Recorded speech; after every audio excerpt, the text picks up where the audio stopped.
मार बहुत ही ज्यादा पड़नी है, यानी कि हम हर तरफ। सबसे बड़ी खबर भी आपको बता दें, डीएसी से कई रक्षा प्रस्तावों को मंजूरी को लेकर ये खबर सामने आ रही है। करीब 80,000 करोड़ का प्रस्ताव पास हो चुका है और बहुत बड़ी बड़ी जंगे हैं 2026 में भी हम प्रेडिक्ट कर सकते हैं कि कोई अभी तो जंग अभी ट्रिगर ही नहीं हुई, आपका अच्छा। तो आइडिया ही नहीं। और सो इसलिए ये इस किस्म की इश्यूज हैं आगे गोइंग फॉरवर्ड, क्योंकि not all of them are in our hand, तो we have to be very alert. ये सारा टाइम इंडिया हमें धमकियां देता रहता है, ठीक है जी, सारा टाइम इंडिया हमें धमकियां देता रहता है। जो मोदी गवर्नमेंट है वो बहुत प्रोएक्टिव ऐसे बयान देती रहती है, जिससे बार बार लगता है कि वो फिर किसी मिस एडवेंचर के लिए तैयार होंगे। तो लोग ये भी जानना चाहते हैं कि क्या खुदा न खास्ता फिर किसी और जंग का खतरा मौजूद है।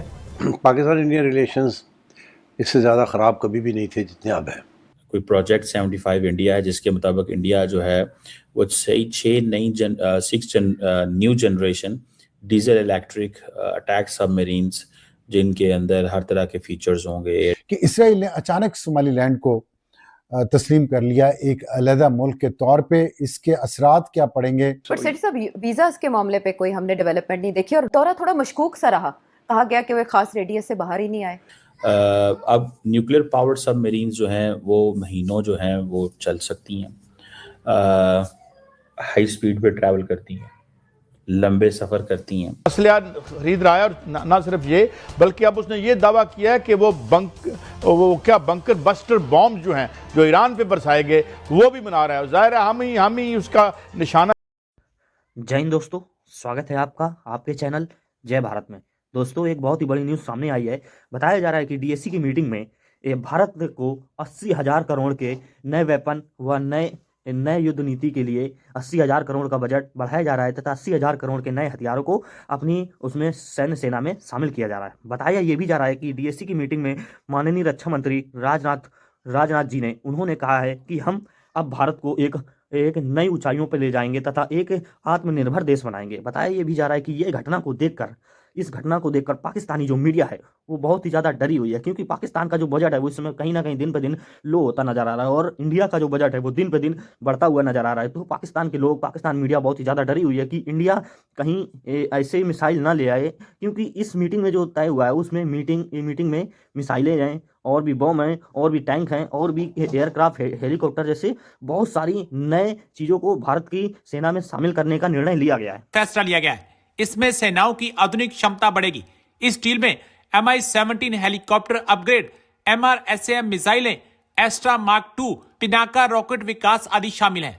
सूत्रों के अनुसार इसमें missile system, surveillance platform, refueller aircraft और अवैकस से जुड़े प्रस्ताव शामिल हैं। सरकार के आत्मनिर्भर भारत अभियान के तहत रक्षा उत्पादन और तेज होने की उम्मीद है। इस बारे में रक्षा मंत्री राजनाथ सिंह ने बताते हुए ट्वीट किया, आज हुई डिफेंस एक्विजिशन काउंसिल डीएसी की बैठक में तीनों सेनाओं के अलग अलग प्रस्तावों के लिए लगभग 80,000 करोड़ रुपए की एक्सेप्टेंस ऑफ नेसेसिटी को मंजूरी दे दी गई है। प्राइम मिनिस्टर श्री नरेंद्र मोदी के नेतृत्व में रक्षा मंत्रालय भारत की रक्षा तैयारियों को मजबूत करने के लिए लगातार काम कर रहा है। आज लिए गए फैसलों में सशस्त्र बलों की ऑपरेशन क्षमताओं को बढ़ाने में मदद मिलेगी। तो मैं आपको बताता चलूं कि भारत जो है वो अपनी नेवी पे बहुत पैसा लगा रहा है। उसकी वजह यह है कि इंडो पैसिफिक के अंदर बहुत सारी जो नेवीज़ हैं वो भी बहुत ज़्यादा पैसा लगा रही हैं। इस हवाले से मैं आज बात करना चाह रहा हूँ। इंडिया बड़े पैमाने पे जो सबमरीन जो है वो भी ले रहा है। रिसेंटली मैंने कुछ देखा था कि तकरीबन 6 कोई प्रोजेक्ट 75 इंडिया है जिसके मुताबिक इंडिया जो है वो 6 new generation diesel electric attack submarines जिनके अंदर हर तरह के फीचर्स होंगे, एयर डिपेंडेंट, प्रोपोर्जन एटसेट्रा। और एक जर्मन इंडियन कंसोर्शियम है वो इसमें नेगोशिएशंस में चल रही हैं। फिर इसके अलावा इंडिया जो है वो स्कॉर्पियन सबमरीन्स जो हैं वो भी ले रहा है। ये स्कॉर्पियन क्लास इन्हें सबमरीन कहा जाता है। वो जो एक प्रोजेक्ट 75 के अलावा ये 3 हैं, ये भी अंडर डिस्कशन है। न्यूक्लियर पावर्ड सबमरीन्स जो हैं दे आर देयर। इंडिया जो है वो 2 न्यूक्लियर पावर्ड अटैक सबमरीन्स जो है वो डोमेस्टिकली एक लॉन्ग टर्म इनका प्रोग्राम है। इंडिया का डोमेस्टिकली मसला ये रहता है कि ये इतनी जल्दी चीज़ें नहीं कर पाते। लेकिन जो चीज़ मैं आपको बताना चाहता हूँ आज, दैट इज़ वेयर के इंडिया बहुत तेज़ी से बढ़ रही है, इंडिया ऑलरेडी इसके ऊपर काम कर रहा है। ये सारे मुल्क जितने भी हैं ये they are all dependent on America for their advance conventional submarines, because वो एक स्ट्रेटिजिकली सफिशेंट ये रखना चाहते हैं। अब न्यूक्लियर पावर्ड सबमरीन्स जो हैं वो महीनों जो हैं वो चल सकती हैं,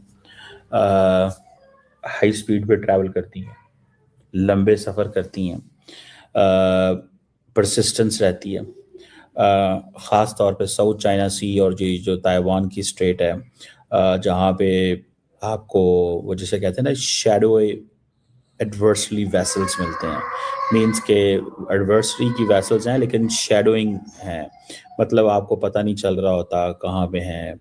सी लेन्स यहाँ पे उनकी डिस्ट्रप्शन का फ्यूचर में ख़तरा है। याद रखिएगा this sea lane communication protection is not just कि ये कोई नॉन स्टेट एक्टर्स का मसला नहीं है, फ्यूचर में ये स्टेट्स भी इसको देख रही होंगे।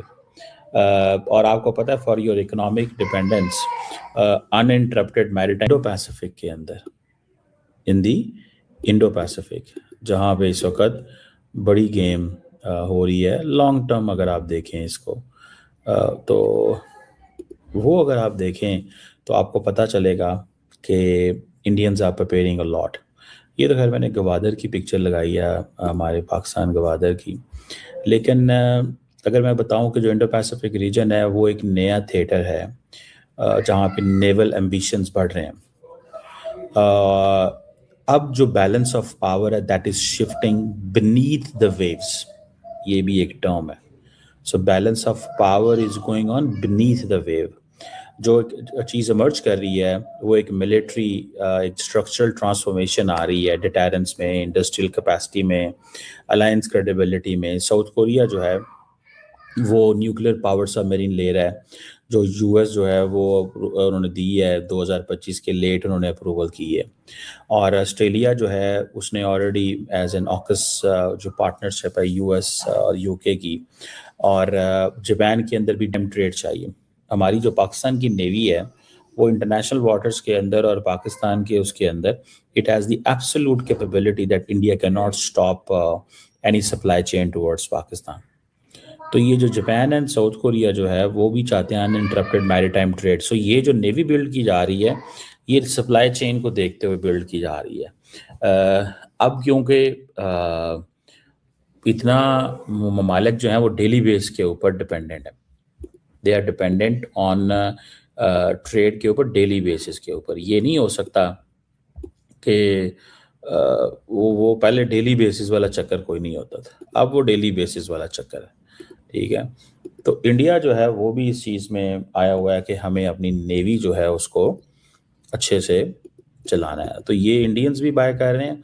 आपको पता है इंडिया इंडो पैसिफिक के अंदर they are a major player तो हैं, ठीक है, लेकिन अभी जो यूएस की नेशनल सिक्योरिटी स्ट्रेटजी आई थी उसमें ये कहा गया है कि हमें इंडिया को मज़ीद पैसा देना है, उनके साथ ट्रेड करनी है ताकि हम उनको सिक्योरिटी कंपोनेंट में लेके आएँ, जिसकी वजह से बेसिकली अमेरिकन नाराज़ हैं।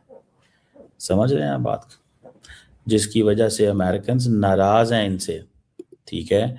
वो समझते हैं यार बस ये क्या ये हमारे अच्छे दोस्त हैं इंडियंस, ये हमारे लिए कुछ नहीं कर रहे, ठीक है। This is what they are saying.